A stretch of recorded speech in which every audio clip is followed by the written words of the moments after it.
Hey everybody, sorry for the delay in getting this video out. I wanted this out last week at some point, but the Wednesday after the con I came down with sinus infection, and it's still, as you can hear, it's still not great. But I wanted to get this video out there and start getting the convention audio released, because I actually have the audio as mastered as I'm going to get it. So I wanted to get all that done, get that out there this next coming week, so you guys at least had something you could enjoy. So let's go ahead and talk about the convention a little bit. And I want to open this up with the positive, start everything off on a good note before I go ripping into these guys. And I want to start out with the small guest list. Actually, I really enjoyed this part. I was surprised, you go to these conventions to meet the stars, and so you hope for large panels, big guest list, that kind of thing. And it wasn't. We had 3. We had Tony, we had Big Jim, and we had Ellie Ray, and that was it. But you know what? It was actually better this way. The panelist interactions with each other was much better. You didn't have one hogging all the limelight. They were able to kind of bounce off each other. Don't get me wrong, Ellie could easily run a stage on her own just fine, but this way Big Jim, who's normally taking a backseat to everybody, he was able to stand out really well. Tony, you kind of see his personality coming through, and realize very quickly that his panel of choice probably would be more PG-13 than PG. So that was a lot of fun. And also need to talk about the MC, because that kind of sets the tone for all your panels and whatnot. The MC they had was this guy going by the name Luckrock. And for being a young gun, the kid was awesome. He actually made for a really good MC, fairly decent moderator, and I wouldn't mind seeing more of him in the future in terms of doing moderation for panels. He was hilarious, he was good, he interacted well, but he let the stars run the show, essentially. It was good. It was really nice having him. And the guests this time around were fun. Now, don't get me wrong, if they do this next year, I want different guests. But Big Jim, on his own, when he's not being overshadowed by a ton of VAs, he's hilarious. So it was really nice being able to see Big Jim in his element. So that was great. I really appreciated the charity work that went into this. That sounds really weird because all the pony cons pretty much have a charity that they really support. But I also mean charity work as in a lot of people donated into this in some very special ways. This particular convention, there were a lot of, I noticed, autistic people, special needs kind of people, and there were panels geared specifically for them. There were confidence boosting panels, things like that. So in a lot of ways, I think that was a good charity to the fans. I appreciate that. I really do. And going for the organizers, I'm going to include that as another pro, because you could tell this was a labor of love. It was their very first convention ever trying to pull off. You could tell they had many a sleepless night over this, and they had a lot of heavy adversity that they had to deal with as well. Harmony Con turned into SWAT Con, in which the very first night, there was a bomb threat and hostage hoax. And so you'll actually see it. I'll put a link in the description where you can actually watch and see the police going through the main hall. So yeah, that was something. The hotel wasn't happy about that, but it is what it is. So I don't know if the hotel would let them back at this point. It wasn't anything that I think any convention goer did, honestly. I don't have all the facts on that, so I can't really speak to it. But any of the people I would have guessed were actually busy doing other things. So there's that. And I felt bad for anyone who had to deal with it. But the good thing is they made a joke out of SWATCon. They dealt with it well, and they made sure everyone was safe. And that's saying something, because Nightmare Nights never had to deal with any kind of adversity like that.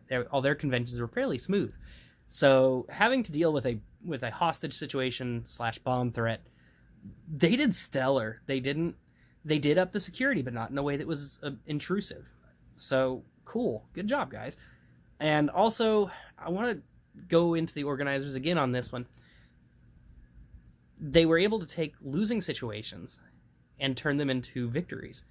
For example, they redid how the autograph line was working. Instead of having you pay cash and then get tickets and everything else, They just had you pay cash at the entry of the convention instead. And then they gave you these little vouchers ahead of time, and you just handed those in as you're in the autograph hall, which was excellent. I really liked how that worked. And of course, there was the opportunity for pictures with them. Autographs were one price, and then selfies were another, which is becoming fairly common. Well, there was a convention photographer who was just chronicling, who was taking photos of everything anyway. So we go in there, we're confused, and we're like, oh, so they actually have a photographer for this, cool. So we're like, we trusted him to do it and whatnot. And later we're like, wait a minute.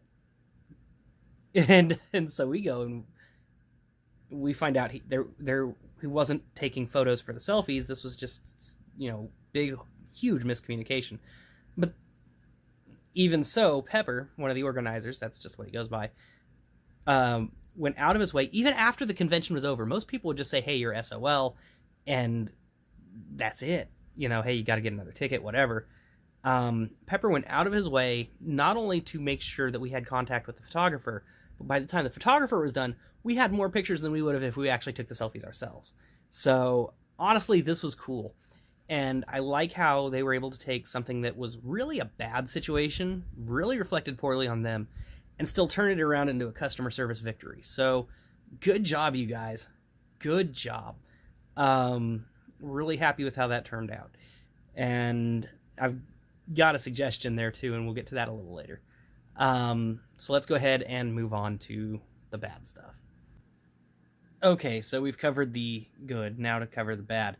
We only had 3 guests, so autograph hunting was rather small. You had Tony, who we had I want to say year before, but no, it's actually been a year and a half. We had Big Jim, who we also had before, and then we had Ellie. Ellie's the one who I didn't have the autograph of, so it felt kind of weird, but only 3 guests, so if you're an autograph hunter, it wasn't great. But you'll notice I included that in the pros earlier, and I'm still going to stick by that, but if you're an autograph seeker, that's kind of a con. It also means that during the panels, you have an intimate panel rather than if you're asking questions where you're trying to get survey answers, like if you're a job seeker trying to get interview tips and whatnot. It's not really a great setting for that. So I'm listing it in the cons as well as the pros. Just take it as is. Big gripe I had was too many musicians. Coachella, was an absolute freaking disaster. And I understand that Luck Rock was responsible for organizing it, and he had everything in a nice little timetable, but I don't think anyone really understood what his timetable was implying. Not with the sheer number of musicians they had. They had some god-awful over 20 different acts that they were trying to cram into 2 nights. So every act only had 30 minutes. That includes your setup, your teardown. So realistically, having been a professional musician for, 10 years? Oh god, I had a career. Anyway, having been a professional musician for way too long, I realized that, you can have setup and teardown take almost half an hour for each band anyway. So, good thing is most of these guys are just DJs that's setting up a laptop and hitting play. But even so, 5 minutes setup, teardown for each band, that leaves 20 minutes. That's 4, maybe 5 songs. So they couldn't keep any band on schedule, and since the music was all over the map, I had 4 acts I wanted to see. I caught 0. So, really kind of disappointing there. And don't get me wrong, I understand concerts can run long, but this one was doomed to run long off the start. So, not really cool there. That really needed watered down. And, again, professional musician. Do the Daring Dewey is just not... Don't call him your headliner. You had Everfree Brony, you had a bunch of others that were just so much better. Everfree Brony especially. Call him your headliner. Something like that. Just not Dewey. Please not Dewey. I mean, that's like saying you like Nickelback or that Justin Bieber has skill. Don't. No one's going to believe it. Anyway, and then let's go ahead and talk about the things that went wrong. in terms of the rest of the organization. Okay. It's their first convention, but I'm not going to let that slide. I'm paying good money to go. So, first thing that I would suggest is they were incredibly disorganized. Like we were talking about with the pictures, nobody knew what was going on, and it took days for the convention organizers to get back to us completely after the fact. Now, SWATCon notwithstanding, that was a long period of time. I'm glad they actually did follow through, because honestly, I don't think the last organizers would have. But I think over the course of the year that they were planning this, because they announced this almost immediately after Nightmare Nights, over the course of planning this, they should have actually written out like a complete Bible that they handed to all of the different volunteers. The photographer should have known his zone and his responsibilities. The security should have known their responsibilities and what to check for and things like that. I don't think that was actually happening. There were a lot of questions that even staff that admittedly they're volunteers should have just known and didn't. So that was bad. It's bad leadership. And so I'm going to call you guys on it. I know you'll fix it in the future. But do spell it out. Write it. Just my advice is like pick a day and debate one topic and just go like room by room what each job's going to be in that room, who you need for it, and quantify it and lay it all out. That way you have absolutely no confusion.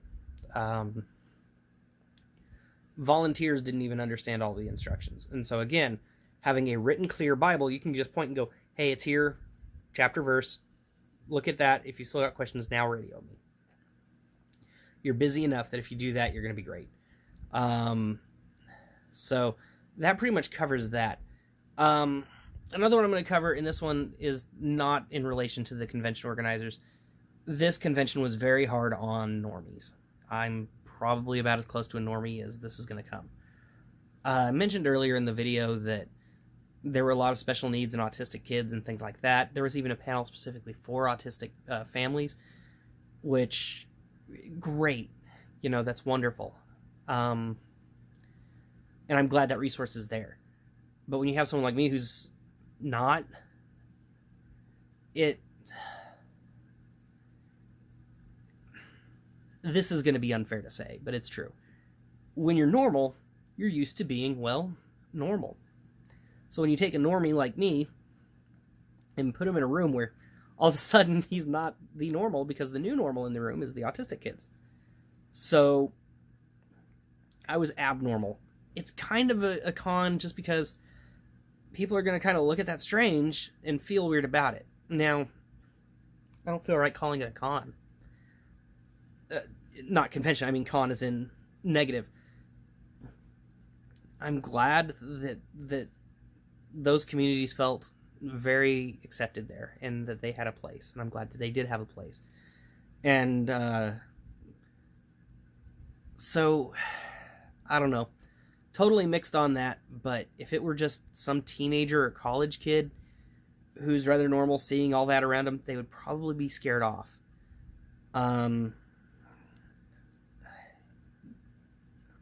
But to be flat honest, I don't think I would change that. So, Pepper, the other guy, I'm sorry, I can't remember your name right off. I'll have to go back and watch the other videos. Well, yeah, I'm including that in a con, but I'll be honest, if I were in your shoes, I wouldn't work to change it. I'd probably ignore me on this one. So, I'm going to take care of this cough real quick, and then I'm going to go ahead and just kind of do a quick synopsis for those of you who decided to fast forward to the end of the video. So, let's go ahead and do a quick recap for those of you that fast forwarded to here. First things first, there were only 3 guests as opposed to Nightmare Nights where they had anywhere between 6 and 9 guests. And by that I'm talking professionals, not including community guests. I kind of don't care about them. I call it what it is. That made for some really interesting interactions. If you're an autograph hunter, that was a bad thing. If you actually wanted to see the panelists in their element and actually get to know them more as people, it was absolutely great. It was wonderful. It worked very well. And the interplay between only 3 people in the all-guests panel made for a delightful viewing as an audience member. So there was that. SWATCon happened, so it was handled well. I'm glad I didn't stay in the hotel, So there's that. Let's see. Colticello is a complete disaster. Please revamp that if you're going to do it again. And let's see, what else? I did appreciate how the convention organizers were very hands-on. They cared, and they were able to take adversity and turn it into pros. It was their first convention, and the good thing is they didn't just kind of throw their hands in the air and go, oh, well, we can't fix it. We'll just have to, you're just SOL. No, Pepper went out of his way, even after the convention was over, to make sure that we were taken care of. Good job. And so, communication issues with the staff. All in all, though, a lot of fun, and I'd have to see the guest list before going or committing to a future year, just to make sure I don't have repeats, because if we're going to do small guest lists again, then I need to be sure that I'm not seeing the same people over and over and over again. But I would strongly consider going back if these guys were running it. I think they did a fantastic job given the circumstances. So there you have it. Wheel Trouble out. I'm going to go die now. I want this cold to be over. Really quick, one last thing that I need to include as a special shout out. Thank you, pro, whatever. Kind of mentioned volunteers a little earlier. Some of the best volunteers, and they need a special mention on here, is Step 2 Harmony, the dance troupe. They put together a bunch of fun stuff for the kids to keep them occupied, and I know for a fact that my kid appreciated that. Nothing is more boring than sitting on a hotel floor waiting for the next panel to go or whatever. And don't get me wrong, they had a bunch of video games there, but you know, like any arcade, you got to get there at the right time or your machine's taken. So the girls having their little thing was an absolutely wonderful benefit. And so, Step 2 Harmony, thank you.